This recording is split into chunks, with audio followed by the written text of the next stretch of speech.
It is a great demo, Ian. It is a great demo. Hey, all right, I think I might have got the issues sorted out now. Apparently my mic audio is still, well, A, it's a little too hot, and B, it looks like it's kind of noisy, so I'm gonna try and make the best of everything that I can.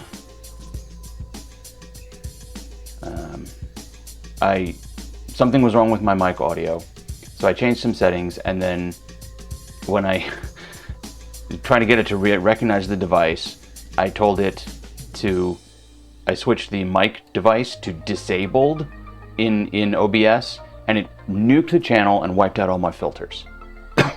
So I had to very, very quickly redo all of the Dynamics plugins that I normally have on my mic, so that hopefully it sounds okay. And it looks like it's still just going a little bit crazy hot. I don't know. I'm just gonna run with it. Naboo time, Naboo time, yes. So, as you will no doubt recall, we had a fun time a couple streams ago working on the Atari Lynx, and that was, for Rectipete, it was his childhood Lynx. I was right, it was his original one from 1989, and we got that fixed up, sent it to him. Super happy to have it, of course, and thank you, Pete. It was a pleasure just to be able to work on it. It was my first time. It might have actually been my first time holding a Lynx 1, to be honest. And then, basically, as a thank you, he's just like, "I'm sending you this little care package full of random stuff." I'm like, "Cool. I love weird stuff or something," and then, you know, damned if this doesn't turn up. So I'm in my post office box. I have a UPS store, a post office box, and I go in there, you know, to pick up my package because he told me that his packages showed up. I had no idea what it was. It's like, okay, whatever. And I see this box laying over there, and I'm like, somebody else in this town is into retro computers enough that they bought a Naboo. I need to find out who this is. And then I realized it's my box number on the label. So I was just like, no way. So this I was quite surprised. Sorry, I keep having to go back in here and fix problems with my limiter setup because it's peaking badly, and I don't know why. Well, I know why, because I had it very carefully adjusted, and OBS wiped everything out like a punk. But anyway, yes, here we are. So I'm probably not even going to be able to get this all the way on the bench. We might have to just put it on a stool or something and unbox it on there. So I knew almost nothing about this machine until about probably 45 minutes ago when I did some frantic Googling. So I don't know.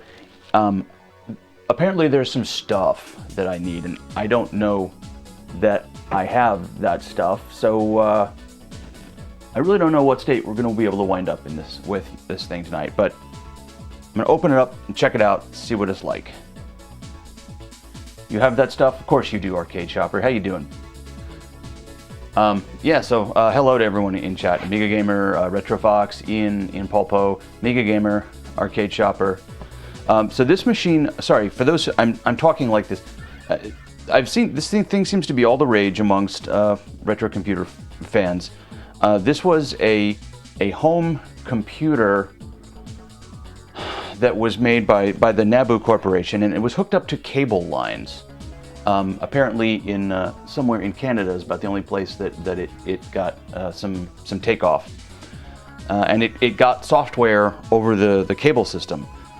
It was a flop, and they had just tons of these in a warehouse. Apparently sometime late last year, dude, like somebody acquired these somehow, bought a warehouse and they were there or something, I don't know, and then started selling them on eBay, and it just took off. And Adrian from Adrian's Digital Basement did a video on it, you know, titled "A brand new retro computer you can buy today," or "New Unbox," something like that. And then just like everyone started buying them. And so it went off of eBay, he started selling them on his own site, went back on eBay. I don't know, it's just like been all the rage. And I was just like, oh, that's kind of cool. Wasn't exactly my thing. I didn't know, but then I keep, like, it never went away. And the people have started, I guess, to resurrect the software and stuff. And I mean, I'm not gonna lie, I was starting to get just a little tiny bit of FOMO about not having one. And then all of a sudden this shows up. So yeah, all right. Arcade Chopper's had one for a while, yeah. Ordered the parts you need from Arcade Chopper, but it hasn't arrived yet. I'll send it to you when you get it. Awesome, Pete. Thank you. All right, so we won't be able to get this thing running tonight, but I'm gonna take a little bit of a look at it anyway. This is an off-the-cuff, unscheduled stream, so we will just mess around with what we can mess around with. First thing I have to mess around with is finding my knife so I can actually open the box. I don't know what happened to it. It's usually right down there.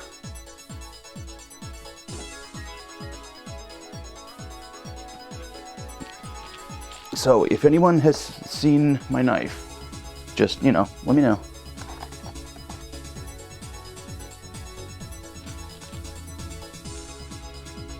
Seriously, there aren't many places where I could keep the freaking thing.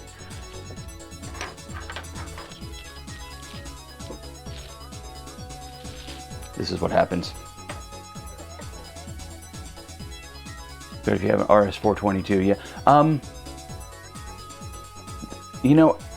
Because I was thinking about that. So it's like, oh man, I need an RS422 adapter, and like, I don't know if maybe like Pete stuck one in the box or something. I have no idea.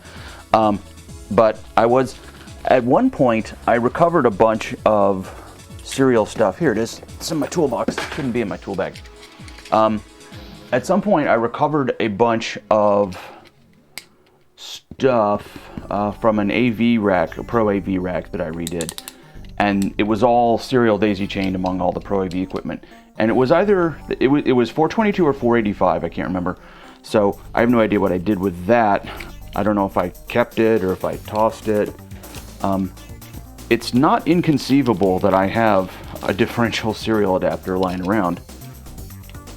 But I don't know.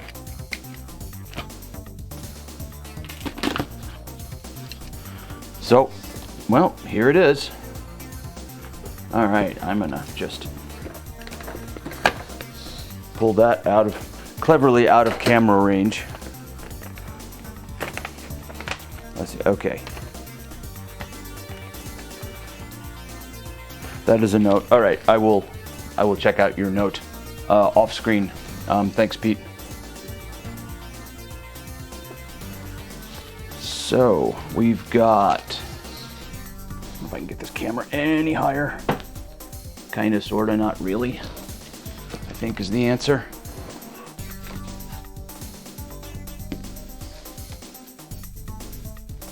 Oh, thank you very much, Arcade Chopper.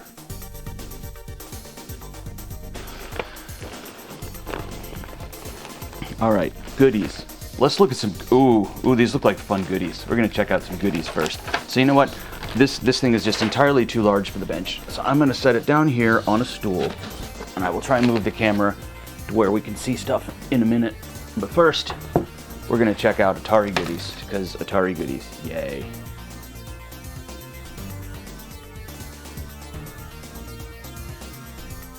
Fix my overhead camera.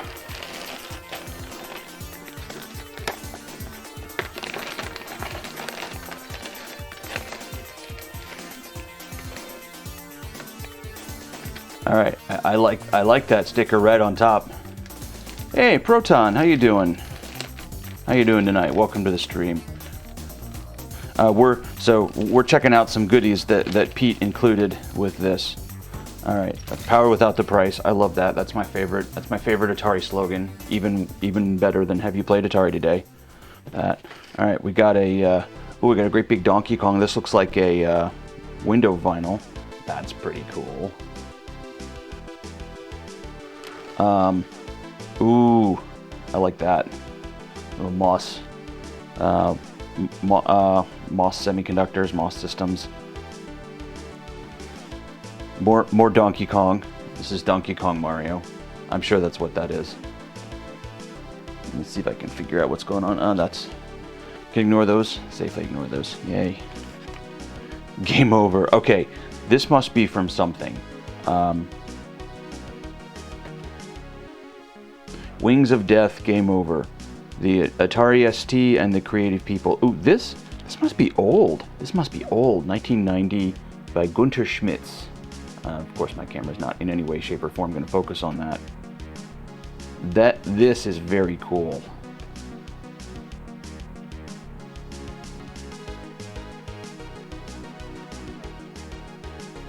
I'm guessing that's an Atari ST game, Wings of Death. I've not played that. Ah, the Atari Soft. This must have been from your Atari Soft exhibit, Pete. Were these leftovers from that?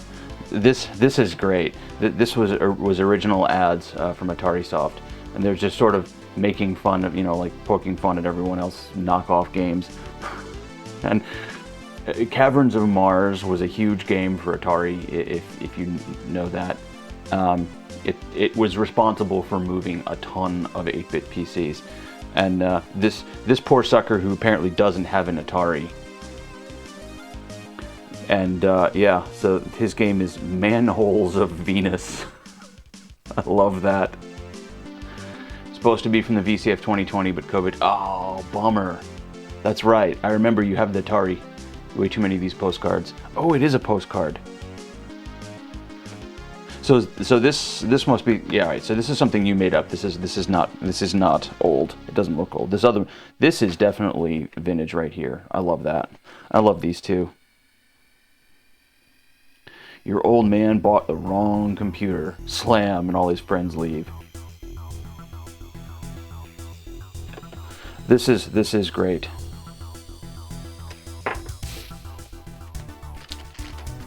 All right. More stickers and an Apple New York pin, because everyone needs one of those. That's cool.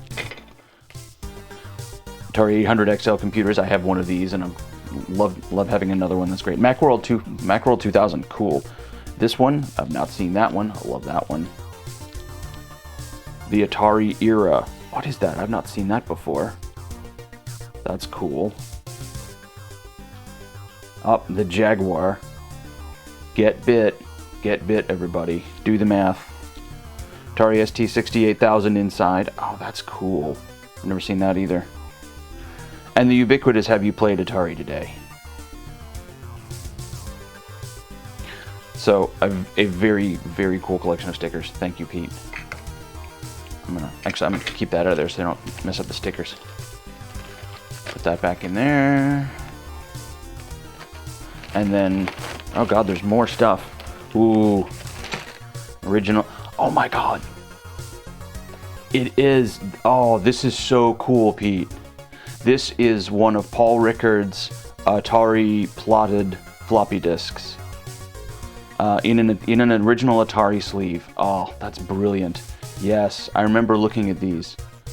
I remember thinking to myself, why am I not buying one of these? Well, I know it's because I didn't have the money at the time. This is so cool. Isn't it though?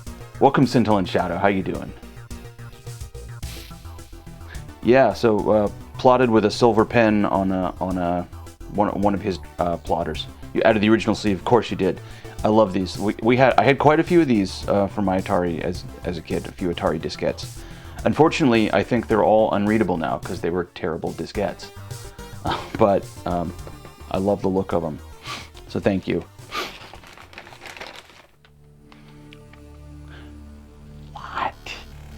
The Tempest 2000 soundtrack. Oh, I did not know that this was released as an audio CD. Oh man, I wish I had a CD player set up to play this on stream. The Tempest 2000 soundtrack is just absolutely brilliant. In my mind, the Tempest 2000 is the only reason to own a Jaguar, in my opinion. I know a lot of people will argue with me about, some of the other games, and it did have plenty of other games, but I love Tempest. And yes, oh man, this is so cool. No, Tempest 2000 was Jaguar. Now, I think it got ported to other things. Or maybe it didn't. Did it, Pete? Did Tempest 2000 get ported? I know there was Tempest 3000 on some other weird system. And then Tempest 4000 came out recently on a CD player. Oh, my PlayStation's downstairs. Was on PC. Tempest 2000 came on PC. Okay. Oh, 4000 was on PC. That's right. I'll put my brain together eventually. Oh, that's so cool. And then finally, this must be a little poster. Oh, look at that.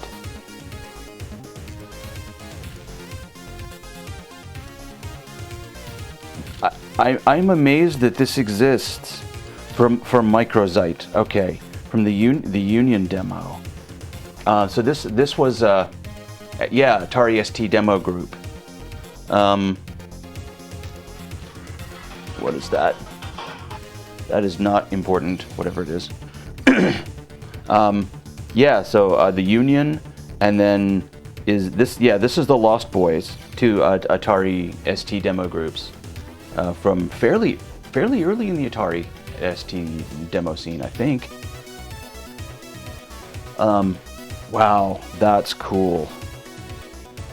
Triangle Trade, the Lost Boys, the Union, Thalion. Oh yeah, it's got Thalion in the background. I didn't even notice that. Oh, thank you so much, Pete. This is awesome. I love all of this.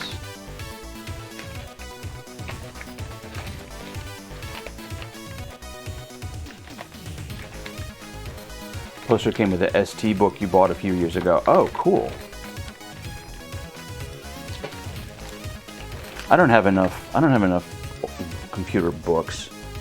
There have been a lot of them made recently, and they all look really good and get really good reviews. But I haven't picked most of them up, and I really should. And our Manholes of Venus promo in there. All right, just gonna set that aside. Drink some water.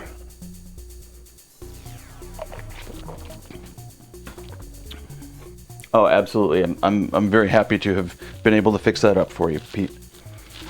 All right, so now let me see if I can drag this back into range of my camera, and we will resume.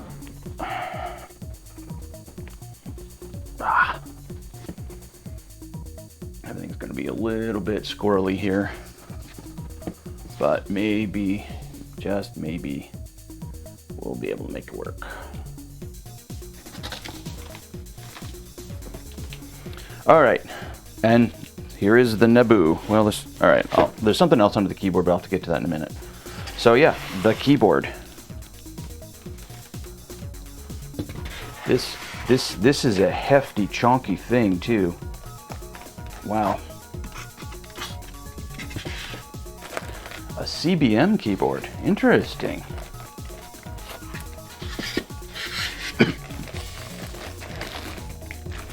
Also, hello, Brock. I don't know if I said hello to you before.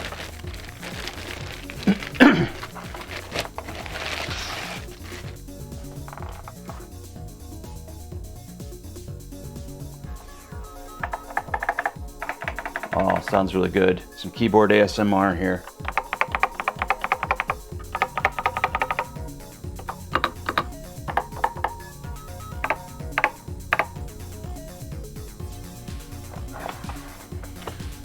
All right, so got the port to the computer and two controller ports on the keyboard.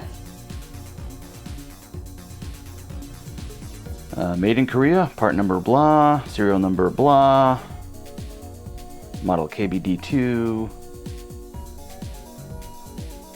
Yeah, it uses a similar switch to the Apple II computers. I mean, it kind of sounds like it. It has that definite after ring to it. Earlier ones were being bought just to rob the switches for fixing Apple keyboards. Ooh. All right, we'll set that aside.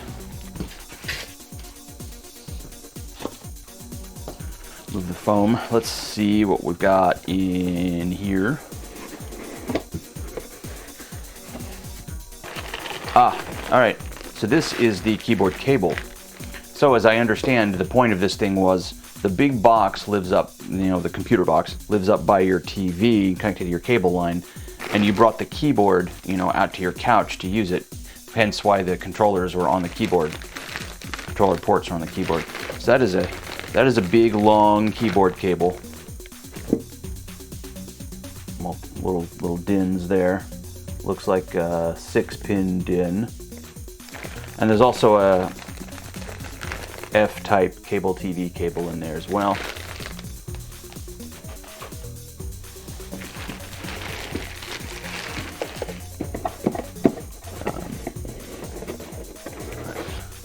Set this aside.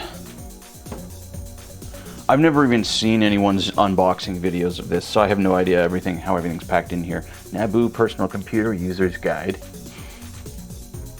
Remember when computers had like manuals? Typical games controller. Now, okay. That looks like a Channel F controller, doesn't it? Am I crazy, or does that look like a Channel F controller? That is definitely not what looks to me like a typical games controller. Actually have manuals, yeah. Hey Curtis, how you doing? Yep, there's the computer. All the things. Yes, it does look like it. Yeah, all right. So I'm not crazy. All right, they show it in this picture. I don't see it in the box, although frankly that's fine with me. Because those controllers are horrible.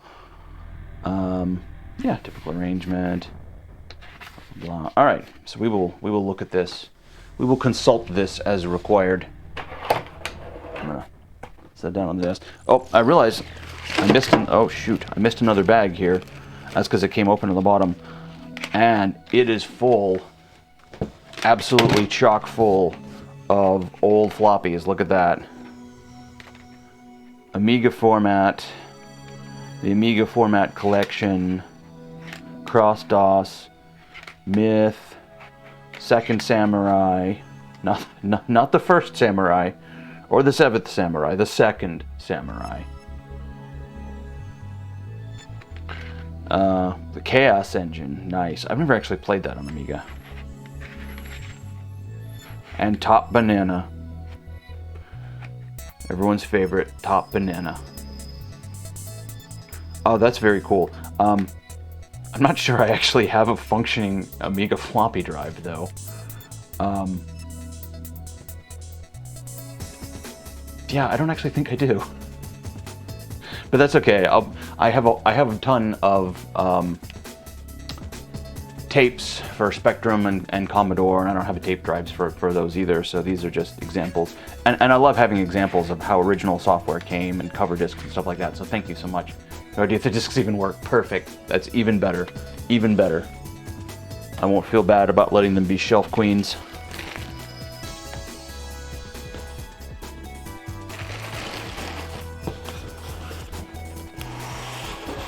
And here we go. Here's the Bad Mamma Jamma. It's an open source 3D printable one you can make of those terrible joysticks. Nice.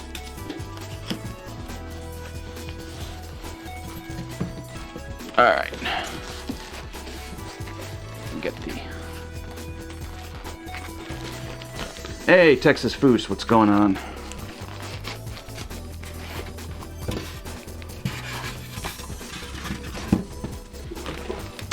Yep, just in time. We're just making it into the actual machine itself. I'm trying to get these 1,000-year-old bits of styrofoam off it. All right.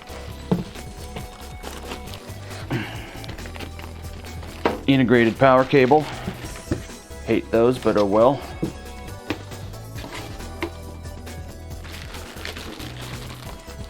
Okay.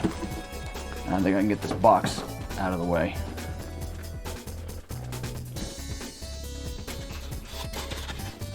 All the rest of the styrofoam in there. Whew. Okay.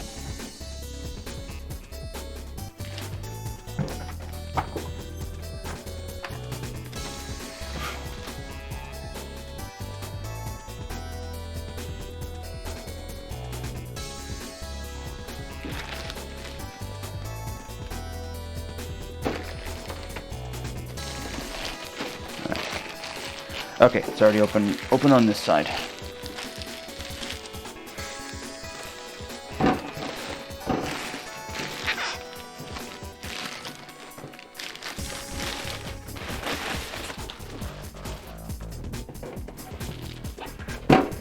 And there we are. Boy, that is big and chonky and industrial. Maybe I can bring this up a tad and shoot from the side. I don't know. It's always crazy trying to use this overhead camera on my bench. I really need one that's like way over my head and shoots straight down, so it's not always in the way of the front camera, but oh well. So there we are. Here's the front. Just like all the pictures I've seen. Alright, so that's the power switch. Reset button. Looks like it was designed like a piece of stereo equipment or something, you know? It's got big Allen key screws on the front. Nice heavy duty plastic here. This looks like probably powder coated metal. Alright, and on the back, alright, cable TV, audio and video. Alright, because I wasn't sure how I was going to even be able to see this thing, but it looks like it's composite. Has composite. I didn't know if it would only have RF. 15-pin printer port, looks like.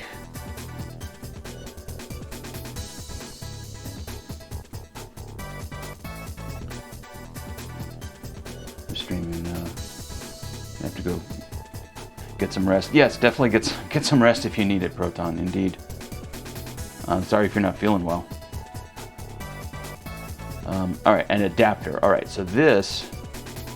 Let me see if I can lower the brightness on my. Yeah, Adrian from his digital basement. I think his video just sort of kicked off the wave of these things. All right, I'm gonna try and turn on a different light over here. Hang on. Need to get the RGB adapter you made for the VDP and the Naboo actually fabricated. Yeah, RGB would be cool because it's a 6845, right? It's just a 6845 CRTC, right? Yeah, the one in the MSX, exactly. Oh, TMS 9128. Oh, okay.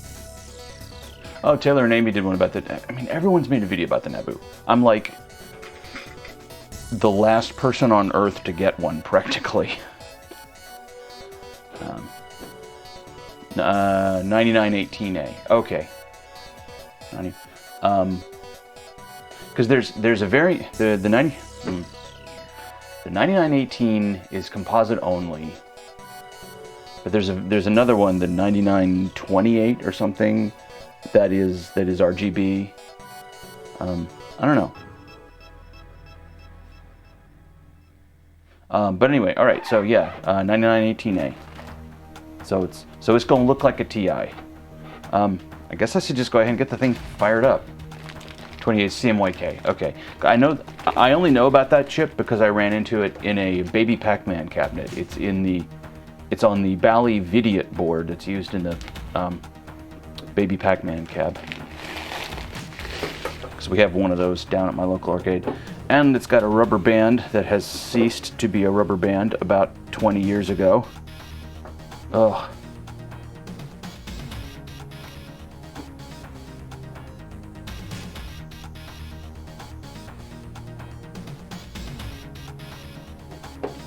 Okay, this is super gross. Try and get a little bit of it off so it doesn't get absolutely everywhere. Yeah, it's part crusty and part like gooey. It's goopy, it's slimy. It's really incredibly terrible.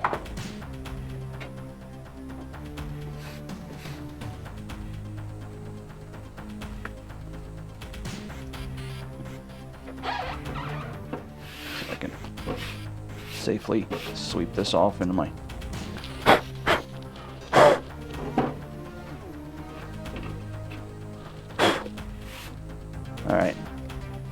I made most of the mess go away. Made most of the mess go away. All right, I'm gonna get the keyboard out of here temporarily. Oh man, this is such a chungus. This is such a chungus. All right, so it's composite, which means I need a composite video adapter. My SCART box will do me no good. So let us swap in the RetroTink.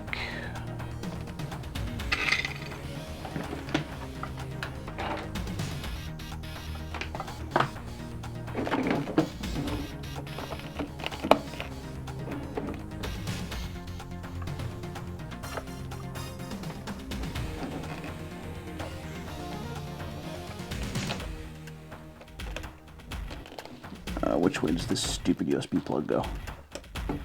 There we go. And I just need a video cable. Just a second to dig into my cable bin.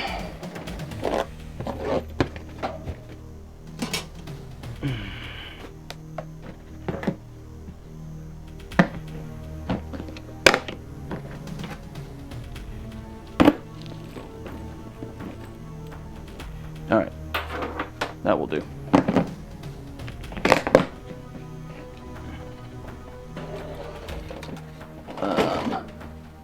I'm gone.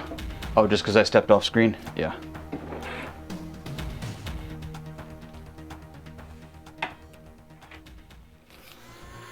Okay.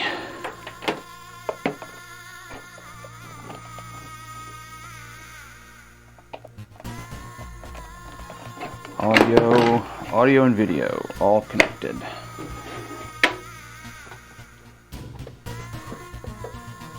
Right. I'm only going to plug in one of the audio lines, so if there is any sound, it's going to be coming out of one channel. Sorry about that. And then I have this. I am a paranoid person, so we are going to do some electrical safety checks before we plug it in.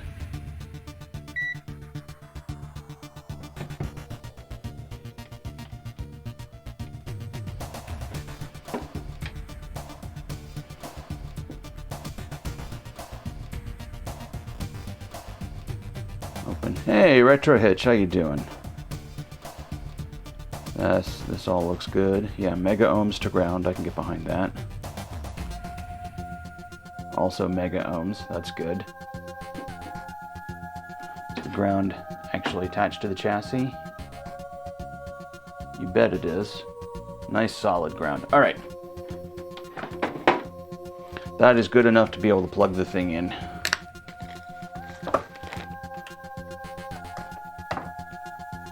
Notice, but due to word wrap and edges, Cord, it says you are unboxing a North American.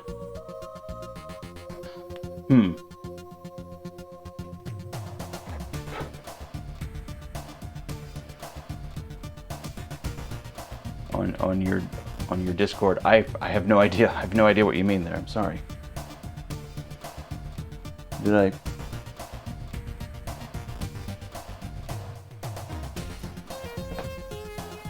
Unboxing an NA. Oh, okay. I get you. Whew. Mess with my brain like that.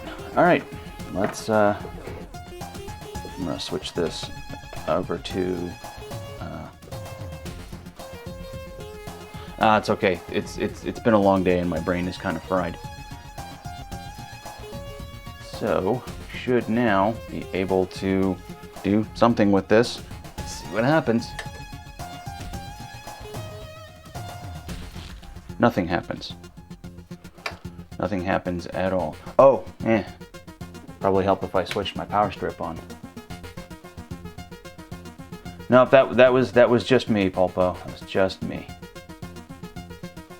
I do have to reconfigure my filters for the RetroTink though. All right, let's try this again. Oh, I hear a nice little hum coming from it.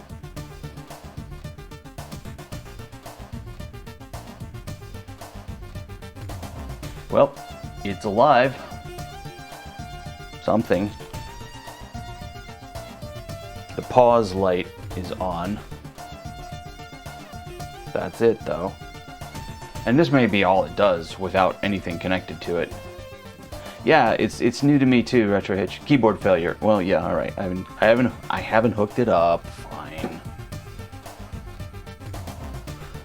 All right. So you get without the connection. Yeah, probably. I mean, I'm not expecting it to really be able to do much. Let's at least see if we can make the keyboard error go away by, you know, plugging in the keyboard.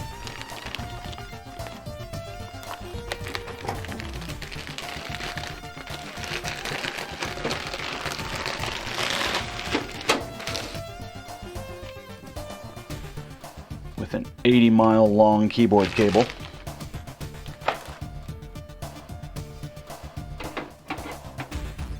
All right, where's this go? All right, there's our keyboard port.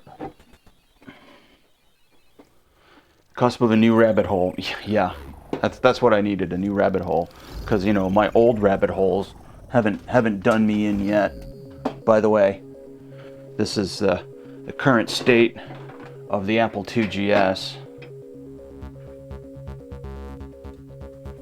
I spent some time with it over the weekend, and actually, can't see this, it's cordoned away, pulled the IWM chip. A little bit more light here. Yes, here it is. Here it is right here. I think this guy's bad because none of the SmartPort disk stuff works. I hooked it up to my W drive, and yeah, no dice. Hey, Squire, how you doing? Welcome in. Good to see you. Yeah, the 2GS Ensoniq chip is awesome. And in fact, I have the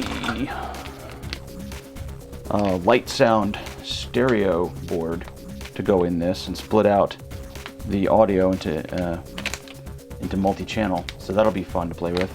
I have a 4 meg RAM expansion here to go here. This is a new power supply from Reactive Micro. I got that in there. It turns out the universal power supply wasn't universal enough to include this chassis.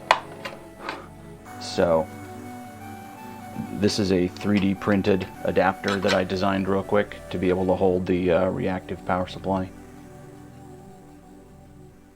You're going to regret not buying a Naboo. I don't know. I mean, I'll have to see. It looks like people are making a bunch of online applications for it and like getting it to run CPM over the network. So maybe there's some really cool stuff with this. I don't know. I'll find out. Sorry, bit of a tangent there. Speaking of rabbit holes, so this is. I now have rabbit holes, nested rabbit holes. Because I'm going down the 2GS rabbit hole at the same time. Apparently I'm going to be going down the Naboo rabbit hole.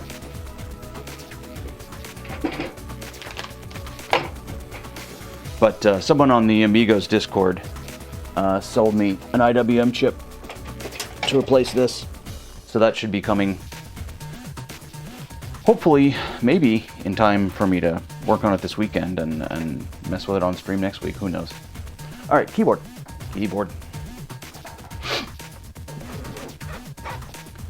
I said, I don't know if you were here at the beginning, Petzel. I was saying that I was starting to have just like a little tiny bit of Naboo FOMO this weekend, seeing all these people mess with it.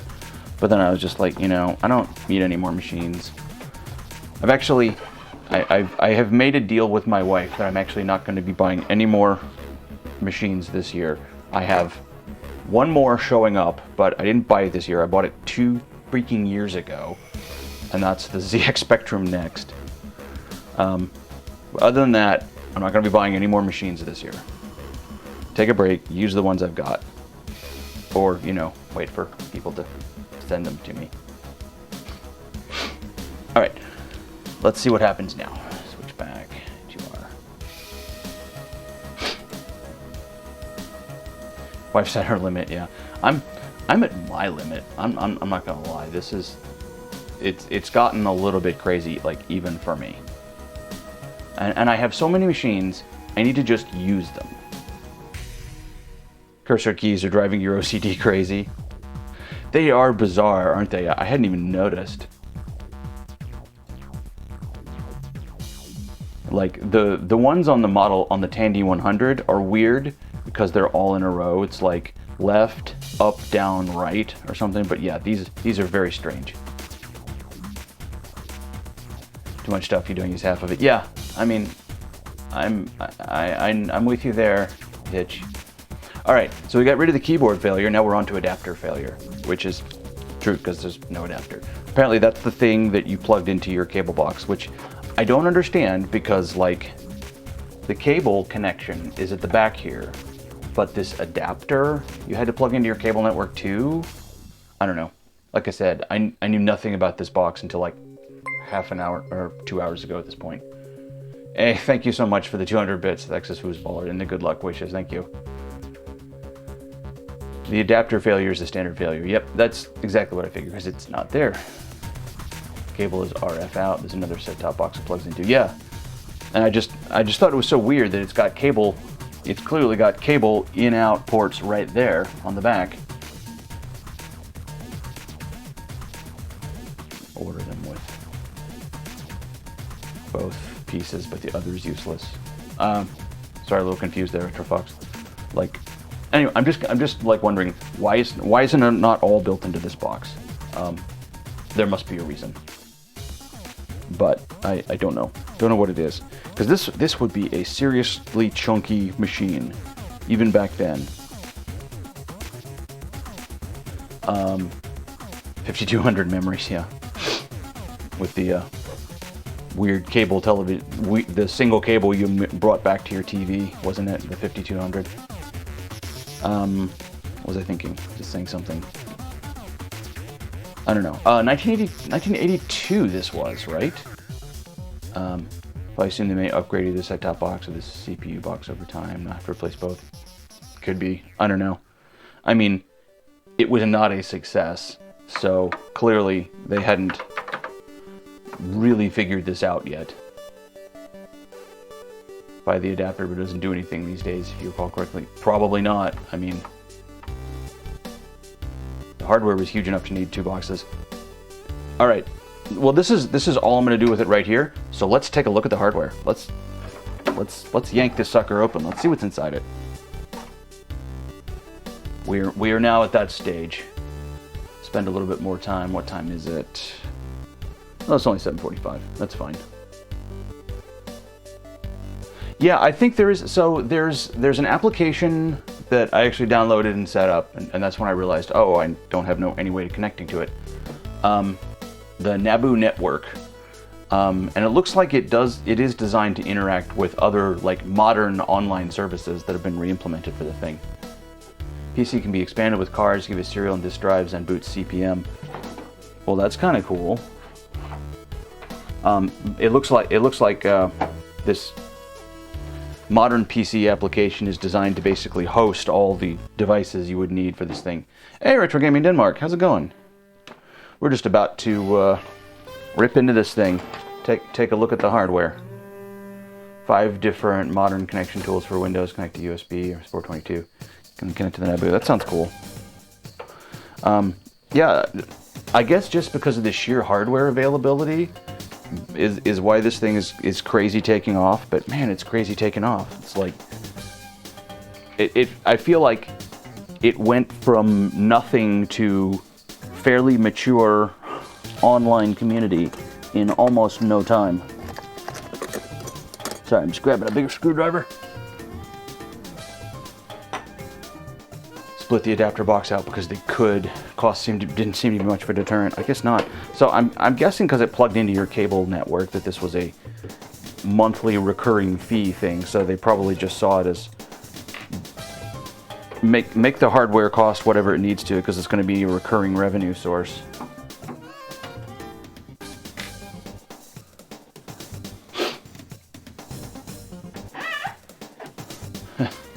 Yeah. A wireless internal adapter would be pretty cool for this. That's no joke, Tom. How's it going? YouTube got software going to bring these to life. Yeah. So is this exactly? This was 1982's version of web TV. It plugged into the cable network. It was only available in a few places in Canada and Japan, I think I've been told. And you could download software. Apparently, the cable network head end was just always streaming software out to this thing, and so it would just pick software up off the cable TV network, and you just ran the software off of that. Cable lines for network access. Now, I don't think it was bidirectional though. It was just the network is constantly sending out stuff, and your machine could pick it up, almost like teletext, right? Someone can tell me if I'm wrong and that it was bidirectional, but I think it was not bidirectional. All right. I should really switch the mains off before I dig into this box. Oh, but inside, the mains, look at that. The mains are all encased inside this great big box. Over-engineered, absolutely, wow. It's funded by a significant amount of public money. I can believe it. Adapter in the Naboo, but the cable was sent on. It is, yeah, right, okay. So was there some other way to get data back up to some other network, Arcade Shopper, or was it just purely download only? All right, hardware, internal hardware. Let's take a look.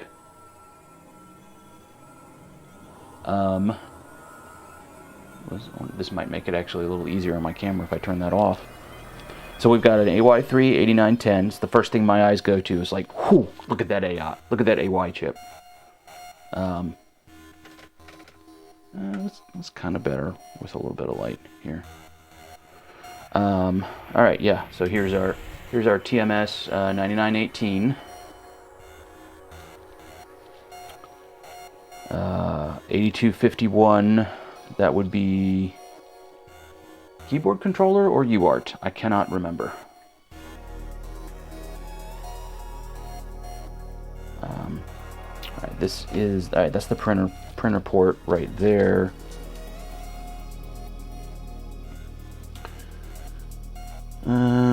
Yeah, video section, video output. There. Here's your RF modulator. These, yeah, so these would be the internal expansion anti-sockets that you were mentioning. 8251 UART. Okay, I kind of thought that, but it was right next to the keyboard. So, oh well, it's probably a serial interface to the keyboard because the keyboard's got to move multiple peripherals. So this will be your keyboard UART.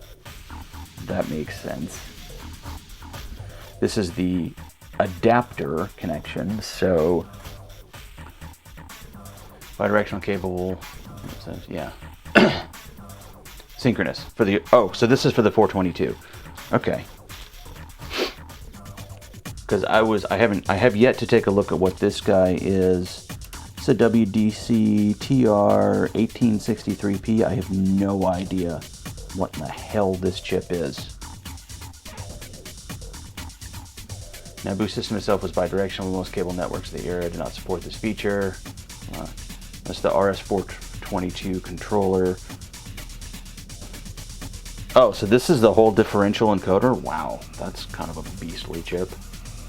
And then these are the, well no, these are the differential amps for the differential signaling, so why would you need this different from the 8251?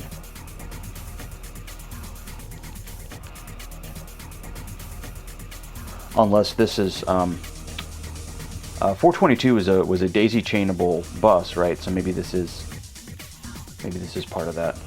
I don't know enough about alternative serial stuff. And yeah, here's our Z80. We've got a Zilog, well, it's a Z8400 Z80A CPU. No speed designator. I have no idea the speed is on this sucker.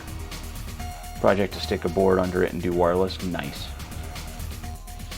And then sitting right next to it is a 2732 EEPROM with what is reported to be Rev A of whatever software. CPU runs at 3.58 megahertz. So that's basically NTSC in it. And then let's see, 6665s. So these would be 64K DRAMs. So it looks like 64K of RAM. But then there's a whole bunch of 4116s up here. So it's another 16K of DRAM.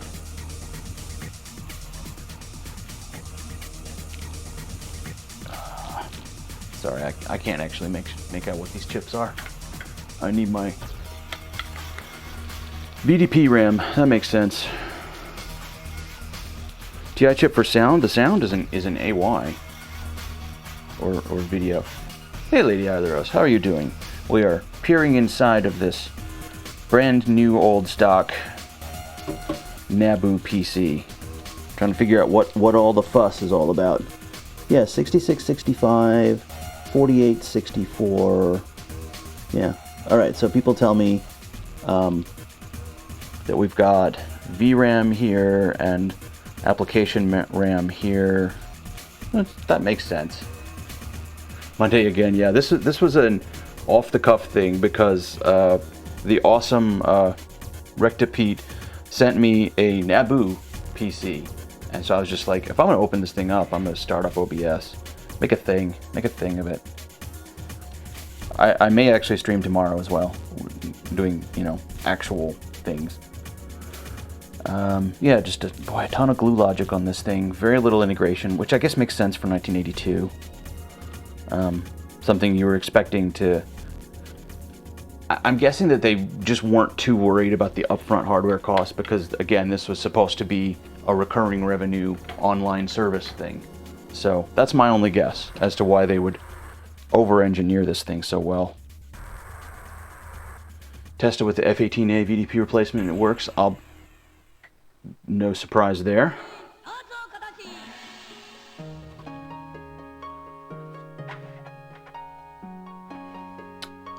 Yeah, so yeah.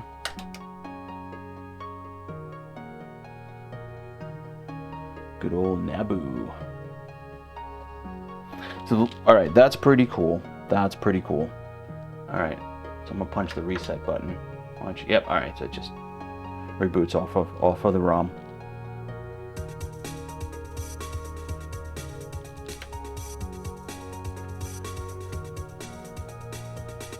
Okay, I'm just like poking around the board, looking at more things. Like, so the power wiring is all like, or not all of it, but an awful lot of it crimped together here and then run to ports where it's soldered onto the main board, even though there is what is clearly a power connector right here.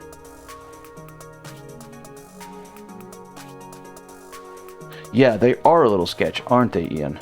And I'm just like, that's a little weird. And why is it not plugged into the plug here? Like, soldering the power supply wires directly to the board, that's like a cost-reduced Jack Tramiel thing. Oh, this is for so this is a power output for cards to plug into? That's weird. Although I guess if you're going to attach a disk controller to it, then you'd probably want some way to get power out of it. All right, okay. Odd, but okay.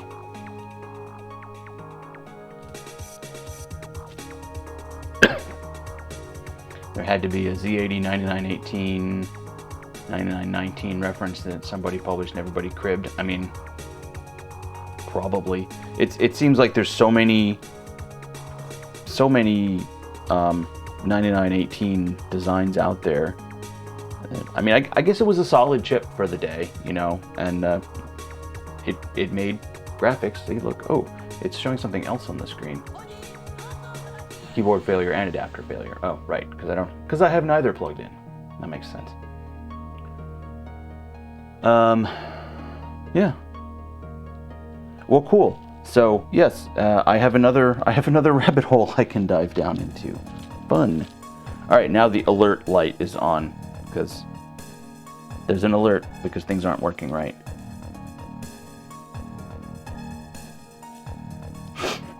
Yeah, all right. J9, 10, 11, and 12 internal card slots.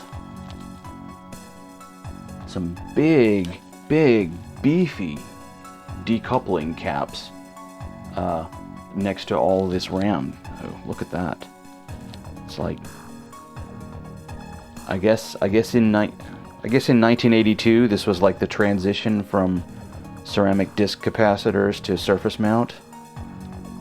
But I find that to be really interesting.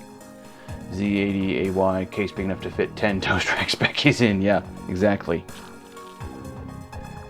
I mean, the internal power supply, and this is a beefy power supply too. This thing looks like it could put out, you know, a couple of 100 watts or something. And this machine certainly doesn't need it. Of course, if you're going to power some other peripheral via this thing, maybe you do need a few more watts. But yeah, it's like giant stacked surface mount capacitors here. Let me see if I can get a better. It's designed to fit in a big media cabinet next to your big VCR. Yeah, no doubt, no doubt. All right, you can kind of, my camera's not going to focus this close, but you can kind of get an idea how big and tall those stupid decoupling capacitors are.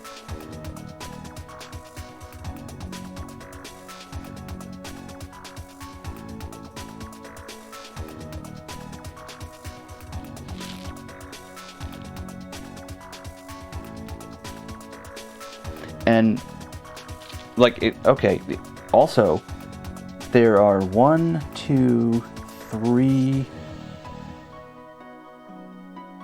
different brands of RAM chip on this board. Yeah, I've never seen caps like that either, Ian. Like you know, I'm like seriously, like this must be the transition from ceramic decoupling caps to surface mount before they were able to miniaturize the surface mount. It's like, why wouldn't you just use the ceramics at this point? I don't know. Some manufacturer came up with these, and the Naboo folks decided to choose that part. But yeah, so we've got Motorola, Hitachi, and TI RAM chips on this thing. All of the 16K RAM chips are TI, but it's a mixture of Motorola and Hitachi for the 64K.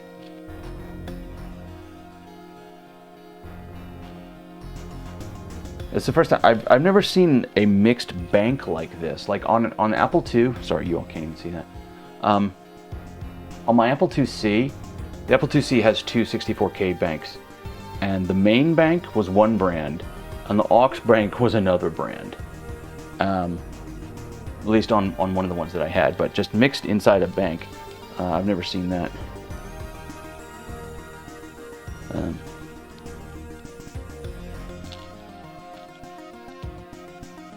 Well, not really a whole lot else to look at here till I can get my hands on a 422 adapter.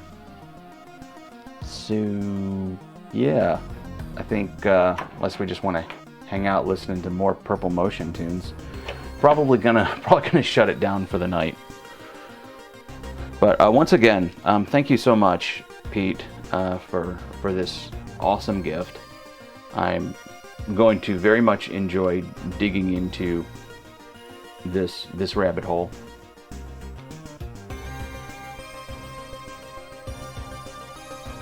And I guess we will end with a little bit more keyboard ASMR. Oh yeah, oh yeah.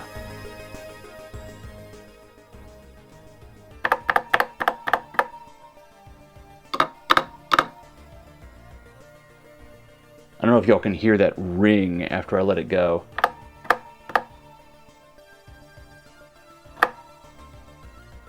Oh, so good. I'm sure I will get a kick out of it. Thank you so much, Pete. I really appreciate it. And I'm going to definitely rip that Tempest 2000 soundtrack right away. I think I've got ripping software on my retro PC, so I'm gonna rip it like it's 1999. And yeah, probably blast that sucker at the office tomorrow, trying to debug whatever stupid problem I get to work on. You can hear the ring. Great. I'm glad, Ian. Well, thanks everyone for hanging out and giving me some clues on how this thing goes and what's up with it. it goes on the shelf for now, but I'm sure I will get it up and functional. Particularly if there's like, you know, if I can BBS from the thing, that would be awesome. This would be a fun machine to BBS from. Like it's 1982. Hey, no problem, Texas Foosballer. I appreciate y'all being here. I thought it would be fun enough to bother streaming, so yeah. Glad y'all enjoyed a little bit of it too. Is it Telnet app once you get it connected then? Yeah. Need to create your own node for service. I'll have to dig into all this stuff and figure it out. Let's see what sort of mod I'm being sent by Go Gorilla. Oh, is this the one? This is the one, isn't it? Yes. All right, let me download that real quick. We'll fire that up. Show in folder. Drop in. All right. So this is the one that you've been this mod you've been working on, isn't it, Tom? I need a stream deck or something, or a mouse cursor that stops disappearing. First new song in the very first Amiga tracker in 30 years. Nice. Right, you forward it along. Let's avoid sending it. Oh, that'd be awesome of you. Thank you so much, guys. Pete, Arcade Shopper, yeah. Yeah, Naboo.ca. I have definitely figured that one out. Yeah, Rabbit Hole Machine indeed. Rabbit indeed. All right. We're gonna bring up the mod here. We will go out on a little bit of Tom's tune.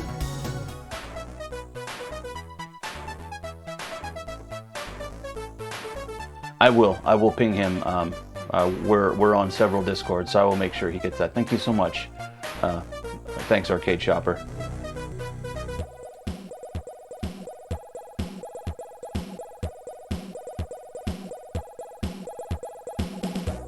I thought maybe you did, but I'll send it anyway. Make sure you have the right one.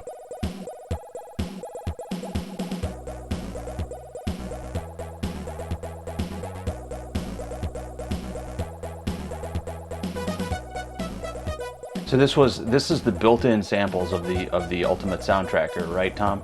Like you don't even get to pick your own samples. It's just whatever samples Soundtracker came with, right?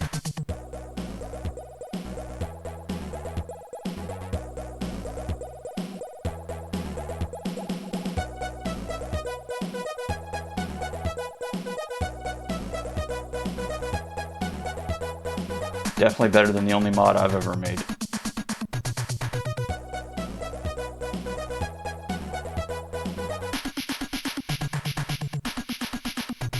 Cool.